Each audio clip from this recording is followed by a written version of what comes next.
Yo, what's up, Boxing World? Show number 16 of the 13th round with Freddylokz. Let's get right into last week's action. On Friday night, we had Lucian Bute stopping Fulgencio Zuniga in 4. He put Zuniga down with one of the worst body shots I've ever seen, man. That was a beautiful body shot. And then he went on to later on stop him in the same round 4. We had Arthur Abraham on Saturday with a decision victory over LeJuan Simon. I heard it was boring. I heard Abraham looked pretty bad. I heard he was waiting for the last couple of seconds to unleash little flurries here and there, but I haven't seen it myself, so I'll comment a bit more on that fight later on. And Puerto Rico has another world champ on their hands. Rocky Martinez knocks out Nicky Cook in 4 and picks up that WBO strap. It was a pretty good little slugfest for all it lasted. Can't wait to see Rocky Martinez back in there again.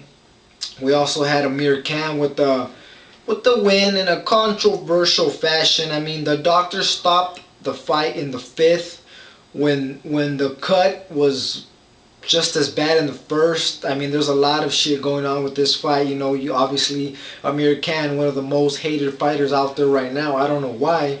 I mean, he looked really good. He did look really good, but you got to take into consideration, man, that was a really bad cut, and it was definitely bothering Marco Antonio Barrera. And I mean, it is what it is. You know, I don't think he deserves all the shit people talk about him. You know, he's still young. He's coming up. You know, he's learning a lot as he's going on. I think we should give him some time.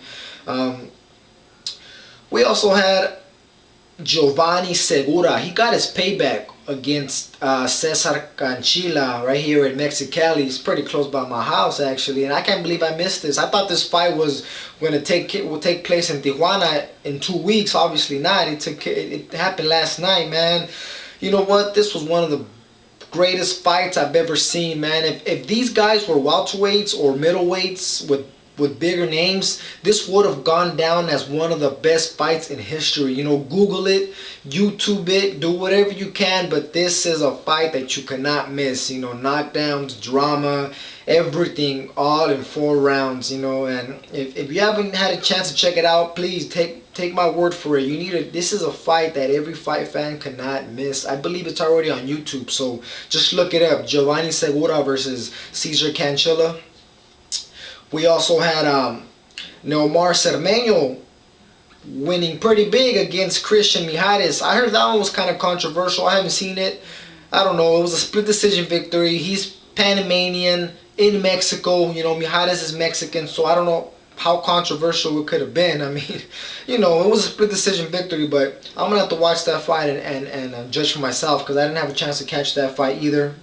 We also had Ola Afolabi making a huge name for himself in the cruiserweight division, knocking out former champ Enzo Maccarinelli on the same card as Khan and Barrera. See what happens with him.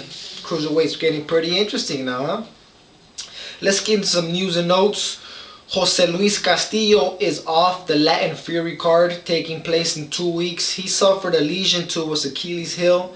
I can't wait to see what they're going to replace him with, because I was kind of, you know, it was going to be a good fight. Him and Antonio Diaz, you know, both a bit past their prime, but, you know, there's a little bad blood there. You know, Jose Luis Castillo stopped his younger brother Julio back at lightweight, you know, 2 divisions south, and I was really interested in seeing that fight, man. Too bad it's not going to happen, because I still think they had enough to give us a good fight. And rumors are flying about Bernard Hopkins taking on Adamic in July, sometime in July, and you know, that's pretty interesting. I mean, if B-Hop could pull that off, it'll be huge for his career. It'll be huge for boxing. But on the same token, if Adamic can beat him, you know, that's gonna take him up there. You know, it's gonna take him up there with the big dogs. Because even though Hopkins is old, we all know what he's been doing these last couple of years, and he's been staying busy. He's been fighting nothing but top level fighters and winning, you know. And the times he has lost, it's been pretty controversial. So it'll be a good win for Adamic if he decides to take that fight and win. We also have Floyd Mayweather. He is set to make a huge announcement this upcoming week.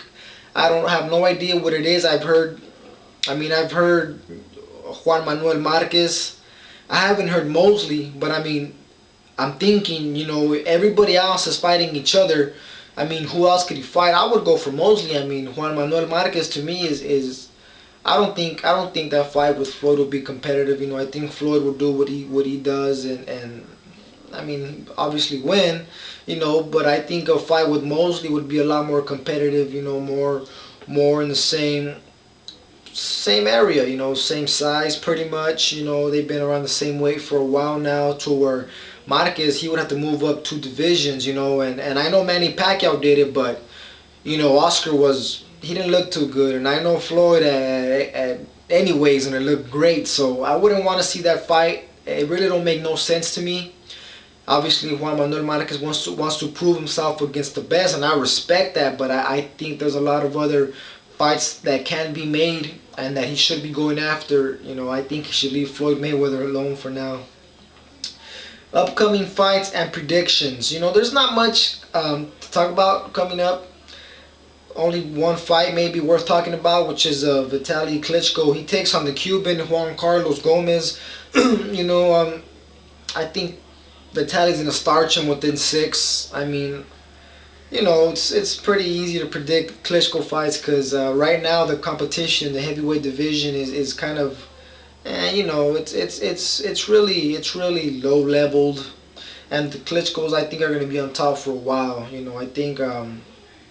Really, I think one of the only guys that has a chance is probably, Cristobal Arreola, and even him, he's just sluggish. He's, most of the time he's overweight, and looks to see. I mean, it seems like he don't take his career that serious, but maybe looking at a title shot, maybe now he will. I don't know if the Jamil McCline fight is falling off or not, but I think he's gonna get a shot now, Arreola against one of the Klitschko's pretty soon, and besides him, they're pretty much sweeping everybody else. So what else is left for them to do? They're not gonna fight each other.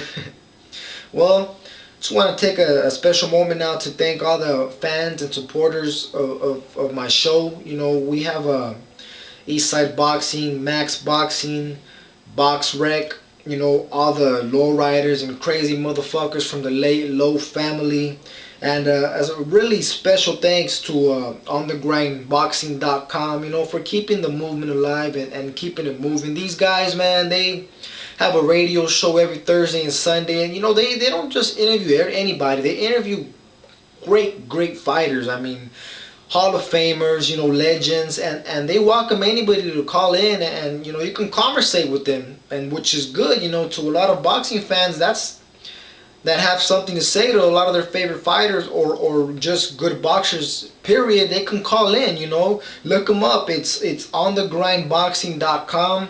They always put the number up. You can call in. You can talk to your favorite fighter or just a great fighter, like I said, and it's something good. I had the honor to call in a few weeks ago, and these guys know their shit, man. And I didn't have a chance to talk to any boxers, but just talking to them was pretty good because it lets me know there's other people out there, keeping the movement alive and using the internet as a positive, as something positive for boxing. It's not negative. We all know boxing don't get all the coverage it needs on the major networks. So what, us as fans, we have the internet, we have fucking computers here. We can just turn the motherfucker on and put up some shows, videos, and whatever, and just keep the movement alive.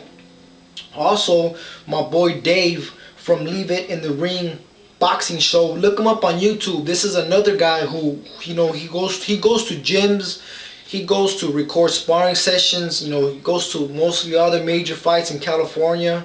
And he interviews a lot of fighters, man, up and comers, legends, everything. And this is another guy that's keeping it moving right now. And support him. Look him up on YouTube. Look up 97 Rough for some of his videos, or look up Leave It in the Ring boxing show. Either way, both channels are great, and he has a lot of great stuff for boxing fans to just tune in and watch. He also has a radio show. I'm not too sure about it right now, but he also has a radio show that I believe started about a week and a half ago. And let's just keep the movement going, man. With that, your boy's out. See you guys next week. Peace.